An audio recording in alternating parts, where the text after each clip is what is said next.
राशिद भाई, सबसे पहले तो स्टैब्लिश कर लें कि T20 क्रिकेट है, कोई भी टीम किसी भी टीम को टफ टाइम दे सकती है और यूएई ने अभी तक इवन तो कोई मैच नहीं जीता है, लेकिन उन्होंने ये साबित ज़रूर किया है कि वो किसी भी टीम के खिलाफ अपसेट ज़रूर कर सकते हैं। दे हैव दैट पोटेंशियल, चाहे बैटर्स की बात करें या बॉलर्स की बात करें। यूएई अच्छा परफॉर्म कर रहे हैं, नो डाउट कि वो दोनों मैचेस हार गए हैं, लेकिन अपने एसोसिएट मेंबर्स में बहुत अच्छा खेलते हुए हैं। रैंक 15 है वो, इसका मतलब है थोड़ा सा ही पीछे हैं।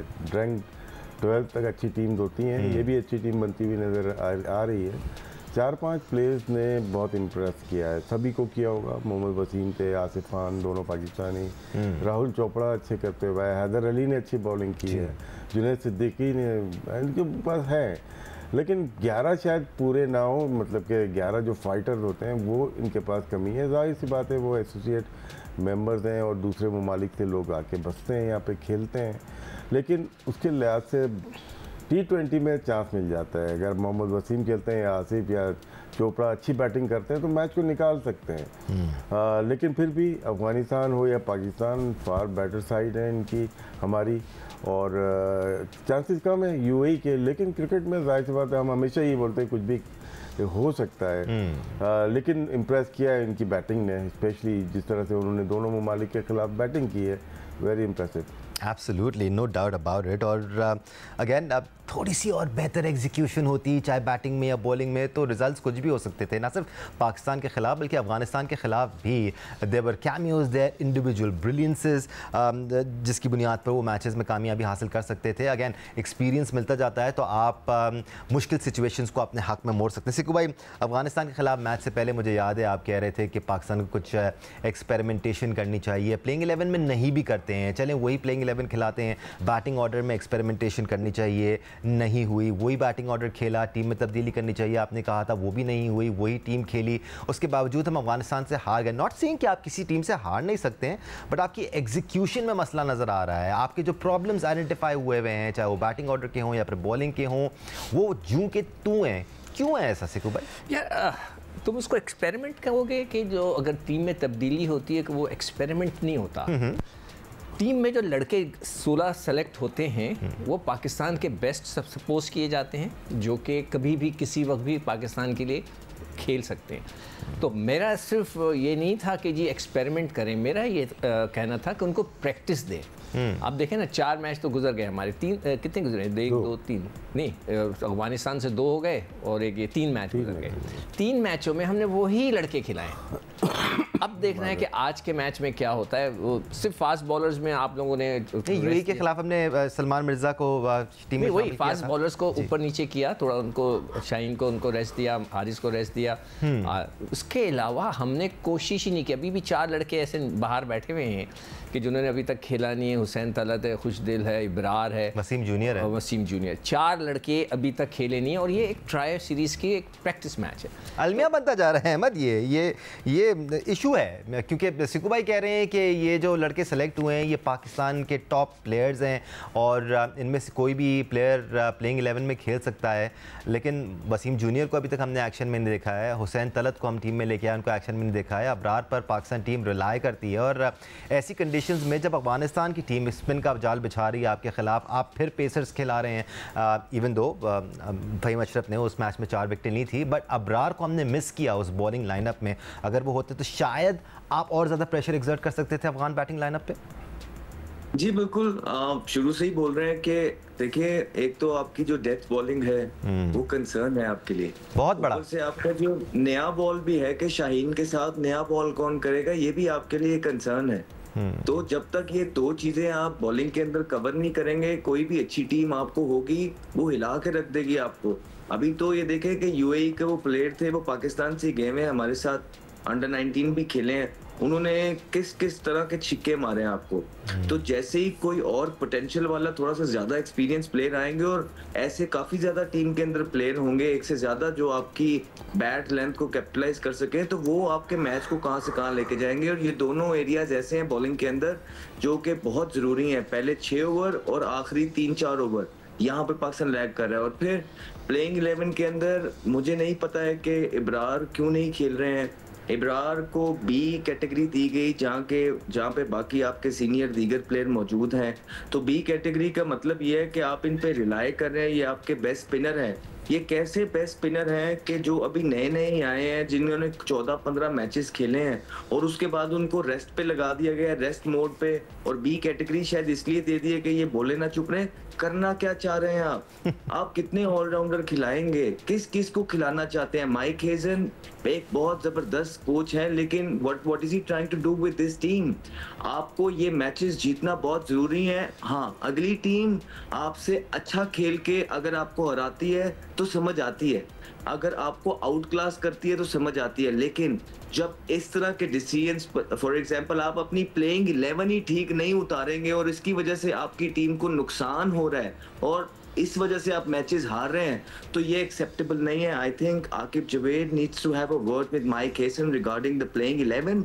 और ये प्लेइंग 11 सलमान अली आगा को मसला करेगी, क्योंकि ना सलमान के पास ऊपर से इस तरह के बॉलर्स मौजूद हैं कि जो उसे विकेटें इतनी अच्छी फॉर्म के अंदर नहीं है, और फिर नीचे भी नहीं, और मिडल के अंदर इब्रार जो आउट करके दे रहा था उसका कॉन्फिडेंस भी आपने शैटर किया हुआ है और एशिया कप आने वाला है। So God bless Pakistan cricket team, और इनकी प्लानिंग कुछ समझ में नहीं आता है। ओवर द ईयर्स राशिद भाई एक डिस्कशन हमारा ये भी रहा है और हमने बहुत बात की इस बारे में कि टीम में मुख्तलिफ टाइमों पर, मुख्तलिफ टाइम्स में डिसीजंस कौन ले रहा होता है। कभी कप्तान ले रहे होते हैं सारे डिसीजन, कोच की नहीं चल रही होती। कभी कोच ले रहे होते हैं सारे डिसीजन, कप्तान की नहीं चल रही होती। कभी दोनों नहीं ले रहे होते, सिलेक्टर की चल रही होती है या डायरेक्टर क्रिकेट की चल रही होती है। आजकल क्या सिनेरियो है राशिद भाई? हम सिक्कू भाई से भी पूछेंगे, ये शायद उनको ज़्यादा बेहतर पता हो इस बारे में। सिक्कू भाई देते हैं पहले जवाब। सिक्कू भाई, कौन फैसले ले रहा है, किसकी चल रही है, या टीम एफर्ट है जो कि होना चाहिए आइडिया? किस चीज के ऊपर? टीम की सिलेक्शन, टीम सिलेक्शन या बैटिंग, या किसको खिलाना है, किसको नहीं खिलाना है, किसको टीम में रखना है, किसको नहीं रखना है, ये सारे फैसले हैं। किसी एक फैसले की बात नहीं कर रहे हैं। देखो, दो किस्म की सिलेक्शन है। नंबर 1 पाकिस्तान की टीम, ठीक है, 16 वो तो सिलेक्टर्स बैठे, उन्होंने बना के दे दी, ठीक है। बेस्ट पॉसिबल लड़के उनके नज़र में जो थे उन्होंने निकाल के दे दिए। अब सारा खेल आ गया है माइक का, माइक हैसन के कोच का आ गया। कप्तान मुझे नहीं लगता कि इतना बोलता होगा। मेरी एक दफ़ा उससे मुलाकात हुई है। Seems to be a nice person, soft सा बंदा है, तो वो एग्रेसिव किस्म का बंदा नहीं नज़र आया मुझे, जो मेरी ऑब्जर्वेशन है। तो वो आई एम श्योर खामोश हो जाता होगा। तो mic Hesson is doing it. जो भी फैसले कर रहा है माइक और उसके जो कुलीग्स हैं उनके इर्द गिर्द, तो पाकिस्तानी तो खैर वो पूछता भी नहीं होगा किसी को, वो उनसे ही बात करता होगा। जो गोरे उसके साथ, जो न्यूजीलैंडर्स उसके साथ हैं, उनसे ही वो बात करता होगा, वो फैसले कर रहा है। तो 11 खिलाना या पाकिस्तान, देखें मैं फिर दोबारा रिपीट कर रहा हूँ, हम जो है ये बात इसलिए कर रहे हैं कि पाकिस्तान की टीम का लेवल नीचे गिर रहा है। हमें यूएई से भी इसलिए डर लग रहा है। यूएई की जो टीम है, माजरत के साथ, with due respect to UAE, वो वैसी है जैसे यूएसए की टीम थी। वो लड़के जिन्होंने क्रिकेट खेलनी छोड़ दी थी, माइग्रेट कर गए, नौकरियां कर रहे हैं, और वो दे आर नॉट प्रोफेशनल्स। वो पुराने पाकिस्तानी क्रिकेटर्स हैं और बड़ी पावरफुल उन्होंने हिटिंग कर दी है। तो वो क्वेश्चन मार्क डाल दिया ना उन्होंने फास्ट बॉलर्स के ऊपर हमारे के, लंबे लंबे छक्के मार मार के वो आसिफ ने, और फिर वहाँ वसीम ज़बरदस्त खेल रहा है, बड़े लंबे चौड़े रन्स किए। मैं उसका रिकॉर्ड देख रहा था, तो उसने तो सबसे ज़्यादा रन कर दिए। तो इसमें सिर्फ माइक का है फैसला, और ये बहुत ही एक डिज़ास्टर्स किस्म का फैसला है कि आपने जो 4 लड़के बचे हुए हैं उनको अभी तक प्रैक्टिस ही नहीं कराई है। वही जो हम बार बार बात कर रहे हैं कि खुदा ना करे कोई काम आ जाए, किसी की कोई मसल पुल हो जाए, तो फिर क्या होगा? वेरी फ्रैंकली राशिद भाई, ये सवाल भी मैंने इसलिए पूछा बिकॉज अहमद अभी जिक्र कर रहे थे ना कि सलमान अली आगा खुद परेशान हो जाएंगे, उनके पास ऑप्शन नहीं है। तो क्या कप्तान को फिर सामने आके बोलना चाहिए या कोच से बात करनी चाहिए, जी मुझे ये लड़का टीम में चाहिए, मैं इसके साथ ज़्यादा स्ट्रॉन्ग अपना बैलेंस बना सकता हूँ और ज़्यादा यूटिलाइज कर सकता हूँ इस प्लेयर को? माइक चलेगा तो टीवी भी चलेगा। तो सिक्कू भाई का माइक तो बंद है इस वक्त। अब किस वजह से बंद है? सिक्कू भाई आजकल क्रिटिसिज्म नहीं कर रहे हैं, वो सिर्फ एडवाइस दे रहे हैं, बोल देते हैं कि यार मैं ये क्रिटिसिज्म नहीं कर रहा। नकवी साहब है ना, जैसे ही है सिक्कू भाई। मैं नहीं क्रिटिसाइज कर रहा, मैं तो एडवाइस कर रहा हूँ। एडवाइस कर रहे हैं। या बात जैसे कोच आ जाए बाहर का, अच्छे कोचेज हैं, ऐसा नहीं है कि नहीं अच्छे, लेकिन पूरी टीम लेके आते हैं, पैकेज होता है इनका, अननोन होते हैं, अच्छे होंगे वो भी, लेकिन फिर हमारे कोचेस कहाँ पे जाएंगे? हमें ट्रेन करना चाहिए, अपने एक प्रोग्राम बनाना चाहिए ये बिजनेस है कोचिंग सेटअप ना, ये पूरी जब फ्रेंचाइज में जाएंगे तो पूरा सेटअप लेके जाएंगे, 4-5 लोग होते हैं वो लेके जाते हैं। खैर जहाँ तक डिसीजन की बात है, सलमान अली आगा, बाबर आजम, ये 2 ऐसे कप्तान मैंने देखे हैं जिनके डिसीजन शायद अपने नहीं होते। रिजवान करता था, जो हमारी टीम गई थी साउथ अफ्रीका वगैरह, वो वहाँ पे उसने अपने डिसीजन लिए, और गलत लिए सही लिए लेकिन लिए उसने, क्योंकि उस वक्त पावर भी आकिब जावेद खुद थे टीम के साथ। जी, वो डिफरेंट सिनेरियो था, थोड़ा सा कॉन्फ्लिक्ट भी हो रहा था। इससे पहले जैसन और आपको गैरी कर्सन का पता है कि उनको पावर्स ले ली गई थी, इनको पूरी पावर्स दी गई हैं। तो डिफरेंट चीज़ें रही हैं हमारे। अब एक ही साल के अंदर बहुत ज़्यादा चीज़ें चेंजेस हुई हैं। सलमान अली आगा को लेने चाहिए अपने डिसीजन, जो प्लेइंग 11 खेल रहे हैं तो लग नहीं रहा कि वो उनकी पावर्स हैं, और वो खुद बॉलिंग भी नहीं कर रहे। ये तो पावर उनके पास मौजूद थी। फिंगर स्पिनर ज़्यादा एक्यूरेसी लेके आता है, जैसे नबी करते हैं, मार भी लगती है, लेकिन उन्होंने अपने आप को ट्राई नहीं किया, और इससे फ़र्क पड़ता है। कप्तान को अपनी मनमानी तो नहीं, जो टीम के लिए अच्छा फैसला हो वो ज़रूर करना चाहिए। एब्सोल्युटली। हम स्पिनर्स के रोल की हम बात करें, अहमद आपको पाकिस्तान वर्सेस अफगानिस्तान के मैच की तरफ लेके जाएं। सुफियान मुकीम का सिर्फ 1 ओवर था जिसमें उनको रन ज़्यादा पड़ गए, कोई 19-20 रन पड़ गए थे 1 ओवर में। उससे पहले उन्होंने 2 ओवर में 12 रन दिए हुए थे। हम साइम अयूब को देखें तो उन्होंने 4 ओवर्स में 18 रन के एवज 1 विकेट हासिल की थी। हम मोहम्मद नवाज़ को देखें तो उन्होंने 2 ही ओवर्स कराए अफगानिस्तान के खिलाफ मैच में, क्योंकि एक्सपेंसिव रहे थे। और फिर आपको फ़हीम अशरफ ने विकेट्स दिला के दी। Shaheen Afridi was decent, even दो विकेट्स नहीं मिली, लेकिन उन्होंने ज़्यादा रन्स नहीं दिए। इस बॉलिंग सेटअप में आप क्या तब्दीली देख रहे हैं कि मज़ीद स्ट्रेंथन हो सके पाकिस्तान का बॉलिंग अटैक? बिकॉज जहाँ रन्स पड़ते हैं आपको, वहाँ ऐसा लगता है कि विकेट टेकिंग एबिलिटी वाला बॉलर आपके पास है ही नहीं, और आपको ब्रेक थ्रू दिला के नहीं दे रहे हैं आपके बॉलर्स। जी, यही होता है जब बहुत ज़्यादा ऑप्शंस एक कप्तान के पास अंदर मौजूद होते हैं, तो वो फिर ऐसे ही करता है। दानिश को एक बुरा ओवर चला गया तो राशिद भाई के ओवर निकलवाई जाएगा, ठीक है, नहीं तो इनके बुरे चले गए सिकंदर को। नहीं, दानिश एक जेन्युइन बॉलर अगर खेल रहा है तो दानिश को ही 4 ओवर करने हैं, उसमें वो कम बैक करेगा, उसमें वो सीखेगा, उसके कैरेक्टर पता चलेगा। Absolutely. आप इसी में तो बॉलर बनाते हैं। जब आपके पास आधा तीतर आधा बटेर है टीम के अंदर और 3 से ज्यादा है, तो फिर आप मुझे खुद ही बताएं कि क्या होगा। वो एक को पड़ता है, दूसरे को निकाल देते हैं। ये वो वाली कैप्टनसी होती है कि जिधर को शॉट लगे उधर को फील्डर खड़ा कर दें। We expect better for Salman Ali Agha, और इसलिए हम उसी का भला भी चाहते हैं। हम चाहते हैं कि ये लंबा चले, और इसलिए सजेशन और एडवाइस यहाँ बैठ के देते हैं। अगर वो सुन रहे हैं तो उनको चाहिए कि साइम अयूब को अपनी बैटिंग पे फोकस करने दीजिए, ठीक है, और अपने बॉलर्स पूरे खिला के जाइए, और एक 6वां बॉलर जो है वो खुद आ जाए बीच के अंदर और अपने नेचुरल बॉलर्स के साथ जाएं। उनको अपना काम करने चाहिए। बल्लेबाज बैटिंग करें और बॉलर्स बॉलिंग करें, और अगर जेन्युइन बॉलर थोड़ी बहुत बैटिंग कर लेते हैं तो फेयर इनफ, यही आपके चांस आगे बनने वाले हैं। हम दुनिया को कॉपी करने जाते हैं, लेकिन दुनिया के जैसे ऑलराउंडर्स हमारे पास है नहीं।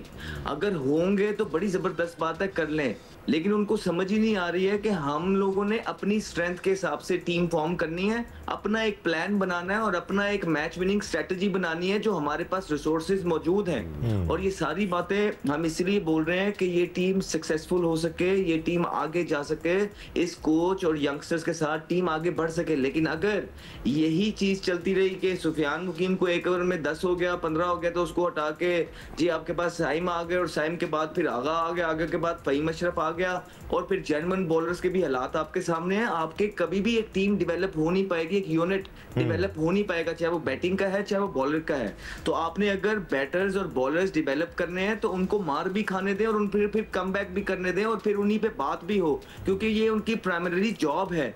जब आप आधा तीतर आधा बटेर रहते हैं तो वो कहते हैं अच्छा बॉलिंग में नहीं हुआ बैटिंग में कर लेंगे, बैटिंग में नहीं हुआ तो बॉलिंग में कर लेंगे। वो कभी भी उसको उतना पेनफुल लेते नहीं है, क्योंकि उनके वो एक वाहिद तरीका नहीं होता जिससे उन्होंने टीम में सर्वाइव करना होता है। उनके पास 2 तरीके होते हैं। तो जो जेन्युइन होता है ना, उसके पास एक ही तरीका होता है कि वो अपनी प्राइमरी जॉब अच्छे तरीके से करेगा तो वो टीम में रहेगा, इसलिए वो उस पर सारा साल मेहनत करता है। So my advice would be for this young team, it's okay, Afghanistan has been playing good cricket from a while now. हम बड़े अरसे से इनसे क्लोज मैचेस खेल रहे थे, हारे भी हैं। ये यंगस्टर्स हैं, एक्सपेरिमेंट्स हो रहे हैं, अगर हार भी गए, लेकिन अगला मैच अब आपने नहीं हारना है।